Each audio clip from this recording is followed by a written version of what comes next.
center of San Antonio, Texas, stands the famous Alamo, where American soldiers were overrun by Mexican fighters in 1836. Today, just over the road, there's another skirmish, again involving foreigners. I'm going to spend my time on discussing some events that have really been quite astounding recently in Australia. This is the annual general meeting of the U.S. Wheat Association, the peak export body for American wheat growers. And their president, Alan Tracy, has the Australian Wheat Board squarely in his sights. Folks, this is really very serious stuff.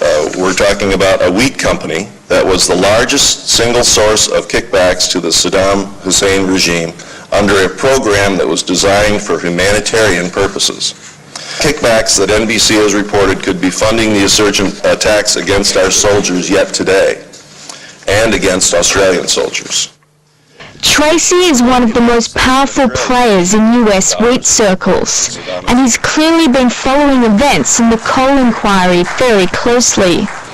Each day, his press secretary emails thousands of farmers around the US with the latest news from Sydney. The testimony, documents, and admissions in those transcripts have been astounding. They have, in fact, revealed a web of deceit that is far more devious than we had previously imagined. Back in 2003, Tracy's organization received copies of the AWB's inflated contracts and made its concerns known, but ran into a brick wall. At the time, the Australian Trade Minister called your allegations insulting. Do you feel vindicated now? Well, certainly things have tended to bear out what we were suggesting might have been the case back in 2003. I think there was a campaign to discredit us coming from the Australian Wheat Board at that time. But I think in the process they've only further discredited themselves. Tracy is also concerned about revelations that former Australian Ambassador Michael Thorley may have misled a senior US Senator in order to prevent an inquiry into the matter. I don't know whether Ambassador Thorley was in on the full story or not. Odds are he probably wasn't, but the fact is that if he wasn't aware that what he was saying was not true, then he was duped. So there have been a lot of people lied to in this process of this whole sad series of events. Tracy wouldn't venture an opinion on what the Australian government may or may not have known about the AWB's behaviour, but journalist Jerry Hagstrom is suspicious. Well, I was really surprised at how much the embassy in Washington took up this case. To me, it was very unusual that an embassy would become so involved in the case of a private company, which AWB was supposed to be.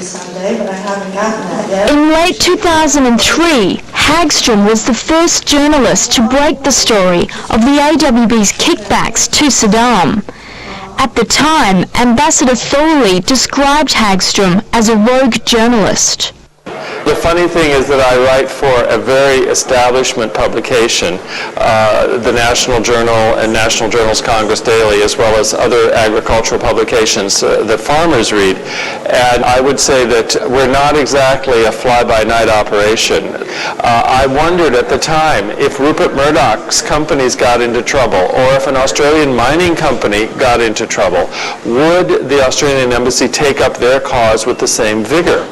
And, you know, we don't know that. But, you know, in the U.S., we do wonder about the status of AWB because it used to be an Australian government entity as the Australian Wheat Board. They say it's private. We kind of don't quite believe that. We think there's an awfully close relationship. And to me, the role that the embassy played here is still very suspicious. Hagstrom no longer gets invited to functions at the Australian embassy. Some safety net. We need to Farmers here are angry at what's been dubbed the wheat for weapons scandal. Mark Edgar farms 5,000 acres of wheat in Arizona. He's appalled that the AWB may have indirectly funded weapons for Saddam's regime. I would think that the true irony in all this would be that if you had Australian wheat farmers whose sons went over there to fight, and they were in fact either killed or injured in that conflict, that the wheat border, AWB, had a part in that. That would be a sheer tragedy. The report explained that AWB... Now, Alan Tracy wants to punish the AWB.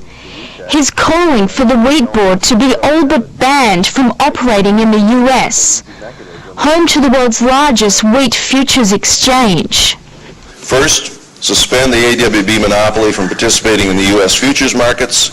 Second, bar the AWB from any further access to the U.S. government credit programs that they have used and abused. Third, prohibit AWB from using any U.S. Ex-Im Bank programs, particularly for wheat sales to Iraq.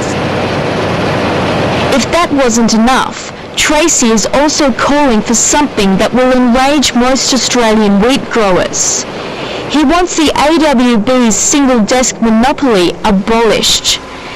The AWB currently controls the export of all of Australia's wheat, a system the Americans regard as anti-competitive.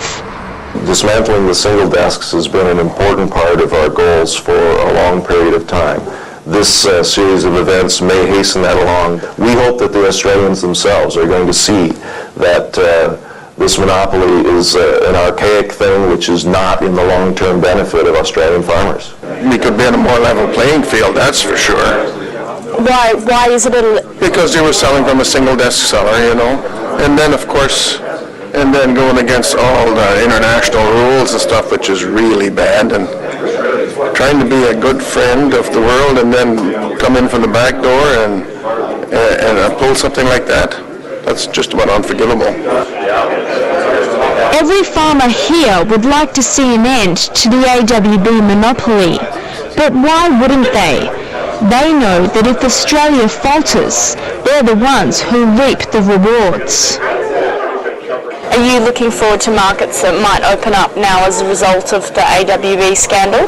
Oh yes, definitely. We're anxious to get back into Iraq. It was a wonderful market for us, so we're anxious to get back into that market too. This scandal could possibly provide US farmers with some new markets. What do you think? Certainly. Absolutely. That's why I'm starting to think the Australian Wheat Board is my best friend. But American wheat exports are underpinned by massive government subsidies. Here in the United States, free trade can sometimes seem like a one-way street. Does it really help American farmers getting subsidies? Well, we have to have some kind of a safety net. Would you guys be able to survive without subsidies? Well, without a safety net, we wouldn't be able to survive very well. No.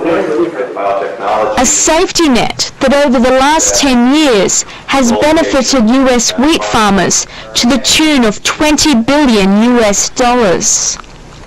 Alan Tracy is happy to talk about cracking down on anti-competitive behaviour, just as long as it's not here at home. You say the Australian monopoly, the single operation system, that's what's unfair and against free trade, but aren't subsidies unfair? There are subsidies of various types in various nations. Our producers are pleased that our government provides some support, but let me tell you, it's a tough competitive world out there, and the Australians are as capable